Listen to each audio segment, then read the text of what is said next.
msikilizaji, mtazamaji, kokote popote ulipo, karibu katika Guza Guza. Yani ndani ya Guza Guza nite kaka Otieno Rojastos, yani kijana kutoka ng'ambo za the boys from abroad, kipenda pale call me the suspect is my name. Yani siku zote bwana nakwambia kwamba nakwenda kwa jina Presenter Chris. Ukiongezea the show master, bila shaka utakuwa unanipata vizuri tena sana ndani ya Roji TV, Roji Radio msikilizaji. Yani pale ndani ya Roji TV, Roji Radio tunasema kwamba Guza Guza. Nini wewe bwana? Hasira za nini wewe? Yani kokote ulipo pale, Valentine's is around the corner. Mipango ni gani bros? Mipango sina mimi, labda unipange. Shemeji? Nilikwambia kwamba mambo na shemeji staki. Mambo na shemeji hautaki? Staki. Chukia nini kati yangu mimi na wewe? Nasema jina makosa we. Bwana.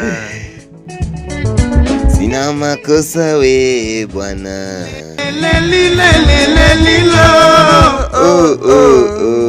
Bwana.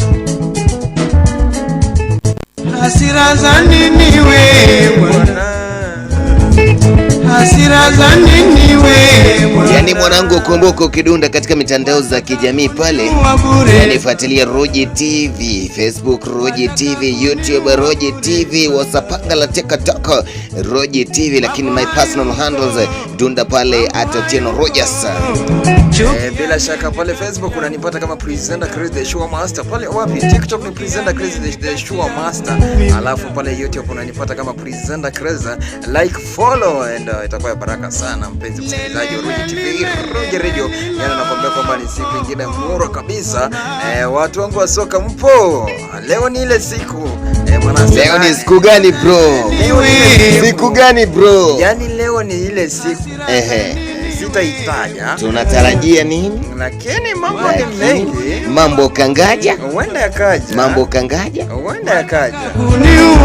Lakini kumbuka Waswahili wanasema kwamba usihesabu mayai na kuku kama usihesabu kuku ajango. Usihesabu mayai kuaga vikana. Chukia. Bro, wanasema namna gani? Usihesabu mayai kuku. Usihesabu vifaranga na mayai kabla wajataga. Hapana. Usihesabu vifaranga kabla kuagua mayai. Hapana. Jamani, kwani hiyo kitu inasemwa namna gani? Bro, hiyo kitu inasemwa namna gani? Inasemwa usihesabu vifaranga kabla kuku hajataga hajakuwa mayai.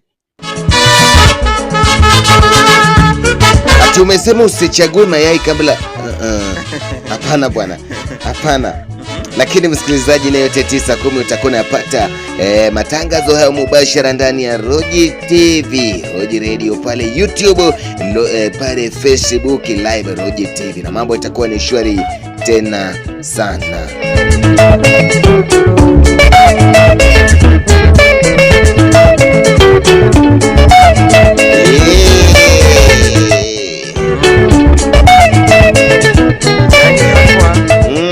Hapa ndipo bila shaka unapata burudani ambayo imeenda skuli. Yani tunasema nyumbani kwa burudani.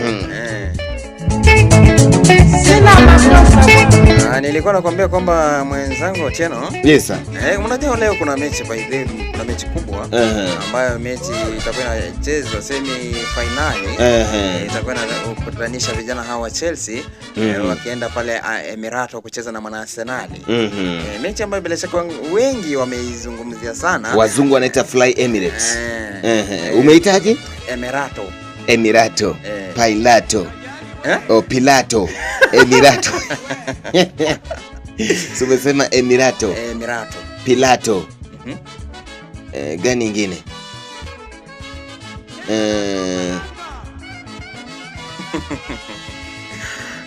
Bila shaka ni mechi ambayo ilikuwa inapigwa mwendo wa saa 5.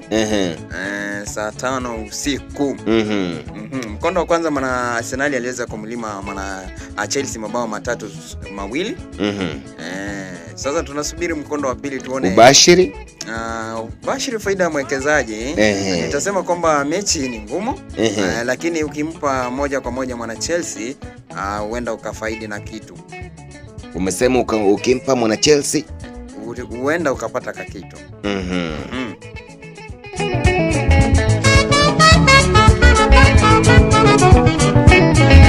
Rashidi we. Na wewe utakuwa unasema vipi?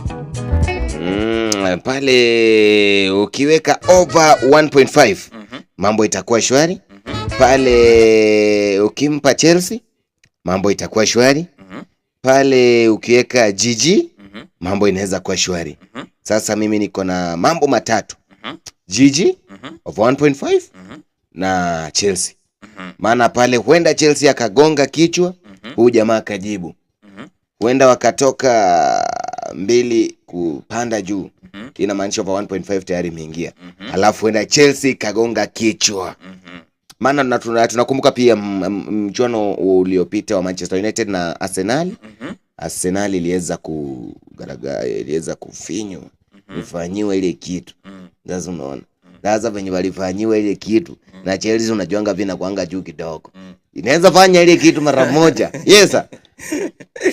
Alafu nikuulize. Yes sir bro. Wakati ambao bila shaka ulikuwa unakuwa mkubwa. Wakati bado nilikuwa mdogo, kijana ndio nakuwa. Unakuwa. Tunasema kwamba unatoka kwenye umri, ukisonga kwa umri wa watu wakubwa. Nani alikuwa breadwinner kwa familia yenu? Ama familia yako? Sasa unauliza yule mtu ambaye alikuwa breadwinner katika familia yangu. Naam.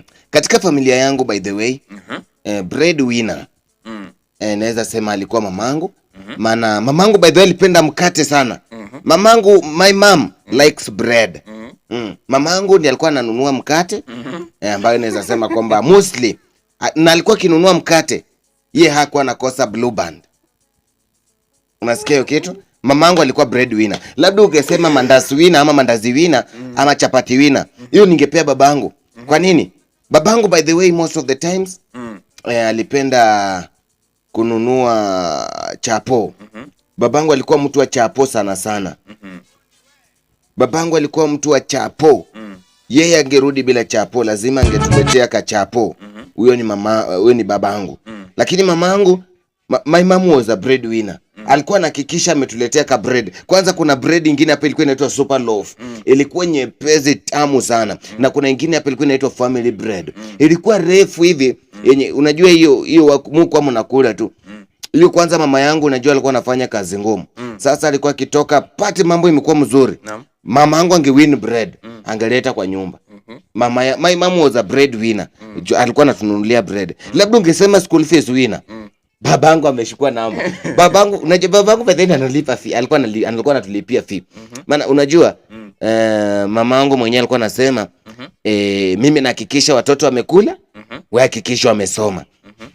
Sasa babangu yeye ukisema school fees winner, nitampa kongole sana.